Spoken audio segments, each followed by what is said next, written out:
মিরপুরের দক্ষিণ পাইকপাড়ায় বসবাস করেন বাবুল হাওলাদার।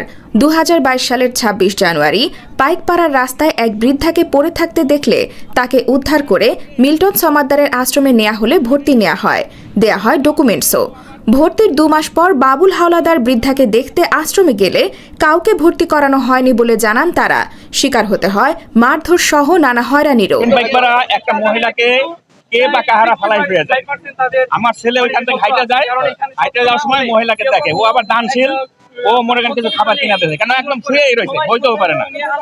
পরে দিয়ে যাওয়ার পরে ও আবার ওর শ্বশুর বাড়ি গেছে, শ্বশুর বাড়িতে রাত 9টার সময় আবার ওই পথ দিয়ে ফিরতেছিল, মানে ওই পাশেই বাসা। ফেরার পথে আবার দেখে মহিলা একটি ফেলানো, ও আবার যাই মহিলার জিজ্ঞাসা কিছু কথা বলতে পারে না। পরে আমরা ফোন দিচ্ছি, আমি বাইক নিয়ে ওইখানে যাইয়া মহিলার অনেক কিছু জিজ্ঞাসলাম, জিজ্ঞাসার পরে কোনো উত্তর দিতে পারে না। পরে আমি কি করলাম, আমাদের যেমন মান্নান ভাইকে কমিশনার, ওনারা আমি ফোন করলাম, ভাই এই ঘটনা একটা রাস্তায় একটা মহিলা পাওয়া গেছে, কি করবেন, দায়িত্ব অনেক হয়ে গেছে। পরে কয় কি তুমি ওই সামনে চালকে আরে ভর্তি করে দাও। পরে আমি ওইখানে নিয়ে যাওয়ার পরে আপনার প্রথম যখন দিলাম ওরা নিতে চায় না, ভর্তি নেবে না।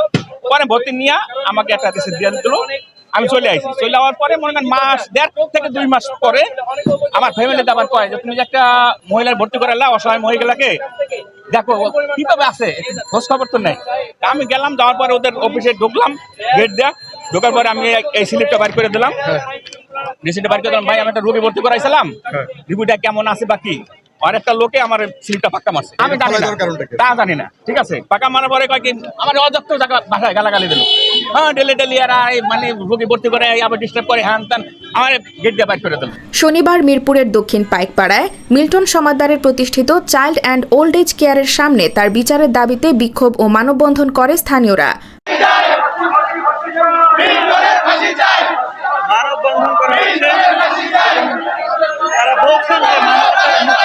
হামলা, মামলা ও হয়রানির ভয়ে এতদিন মুখ খুলতে না পারলেও মিল্টনের গ্রেফতারের পরপরই অভিযোগের ফিরিস্তি নিয়ে মুখ খুলতে শুরু করে স্থানীয়রা। কবুতর আনতে চাই যে ওর যে লাঠিয়াল বাহিনীগুলা এক পর্যায়ে আমাদেরকে বলতেছে যে কবুতর দেওয়া যাবে না, এটা নিয়ে এক পর্যায়ে দেখতেছি যে আমাদের সাথে হাতাহাতি হবে। এই কারণে আমি আর আমার ফ্রেন্ড পিছিয়ে চলে আসছি যে আমাদের কবুতর লাগবে না। কিন্তু মিল্টন সমাদ্দার দোতলায় ছিল, তার অর্ডার দেওয়া ছিল বিধায় আমরা বের হয়ে চলে আসছি। রাস্তার থেকে আমাদের মারতে টানতে ভিতরে নিয়ে অনেক মারধর করে।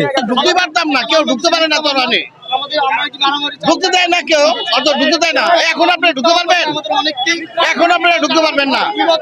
এদিকে মামলার তদন্তের স্বার্থে মিল্টন সমাদ্দারের স্ত্রী মিতু হাওলাদারকে জিজ্ঞাসাবাদের জন্য আগামীকাল ডিবি কার্যালয়ে আনা হবে বলে জানিয়েছেন ঢাকা মহানগর গোয়েন্দা পুলিশের অতিরিক্ত কমিশনার হারুনার রশিদ। মিল্টন সমাদ্দারের গ্রেফতারের পর তার প্রতিষ্ঠানের সামনে মিষ্টি বিতরণ করে এলাকাবাসী।